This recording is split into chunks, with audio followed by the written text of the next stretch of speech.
The African-Russian attack force speeds over the salt pan. Piter leads out in front on his KTM. Behind him, Botha, Alexei, and Mikhail command the pink, black, and gray Humvees. They look out from their respective gun turrets. Quads and dirt bikes race alongside them. Each carries an armed passenger. Botha has organized a formidable fighting unit. In his element, he shouts down to the Humvee's driver, "Faster! Keep up!" For better vantage, Piter stands on the dirt bike's foot pegs. He spots the laser fence in the far distance and signals to the following pack.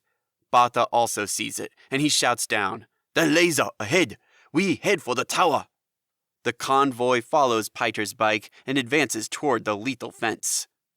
At the American container, the Australians stand around Kip's dead body. They bicker amongst themselves. "What a fucking coward! Suicide! It's a coward's way out."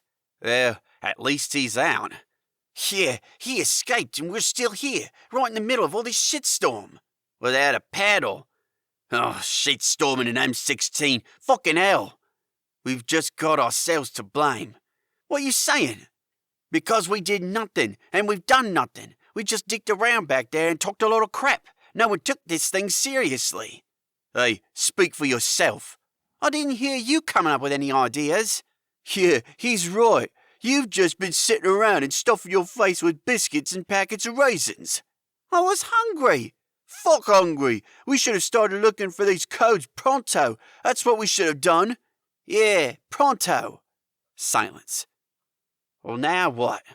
"Well, I'll tell you what we're gonna do now. We got to act like we got ourselves a big set of gonads, else we're gonna get fucked over. It's our only chance." The Australians walked toward their vehicles. "Kip was right. We gotta find the Americans and get their codes." "I don't think so." "You don't think so? Why the hell not?" "I reckon they'll end up coming back here. We should wait for them to come to us."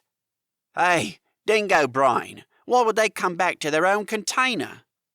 "Yeah, shithead, you've brains overdosed on sugar from eating all them fucking biscuits." "I was just saying, that's all."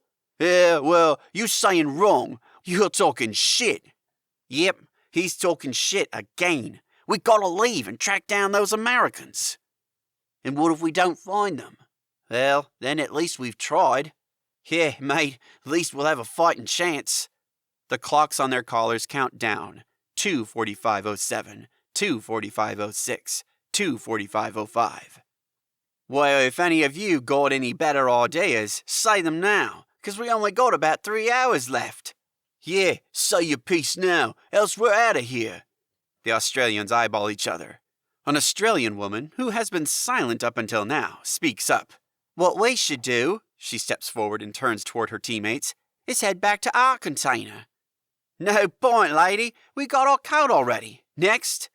"Yeah, why would you want to head back to our container? That's ridiculous."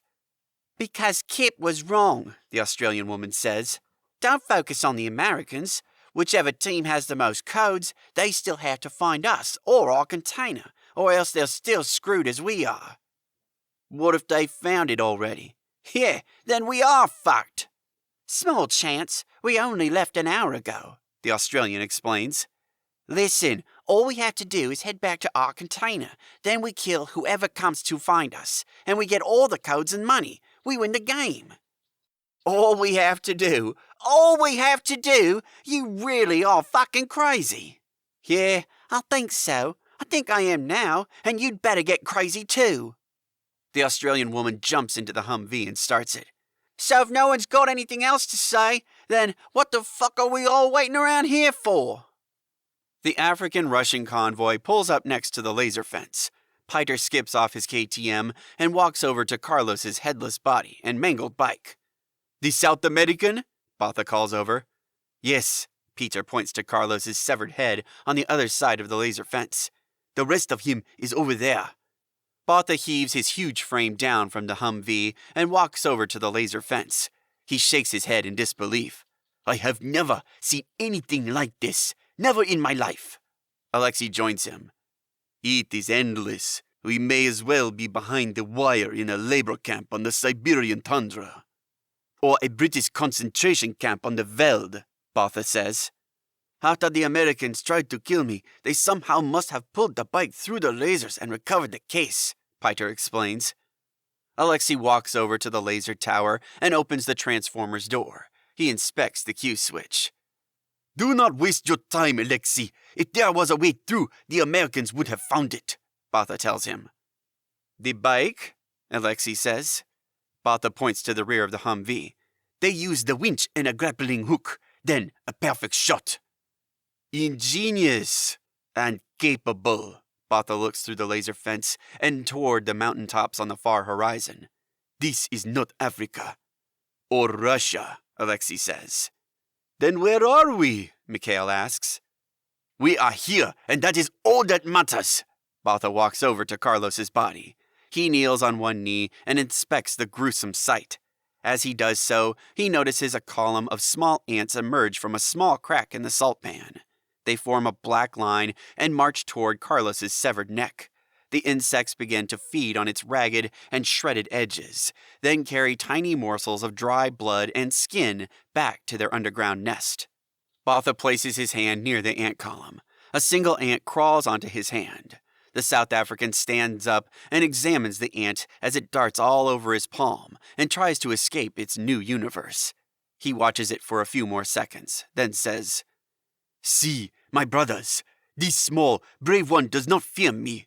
Like us, it is lost but unafraid. It knows the hand it relies on will protect and guide us. Botha kneels down and places his hand on the ground. The ant rushes back onto the salt pan and rejoins the marching column. They work as one, Piter watches the ants. As we do now, Botha says. We defeated the South Americans, so that case belongs to us. Exodus 20, thou shalt not steal. The Americans stole it from us. They have sinned, and we will make them pay for their sins. Piter points over to the Americans' tracks in the distance. They must have followed my trail. Then they will be easy prey to hunt, Botha says.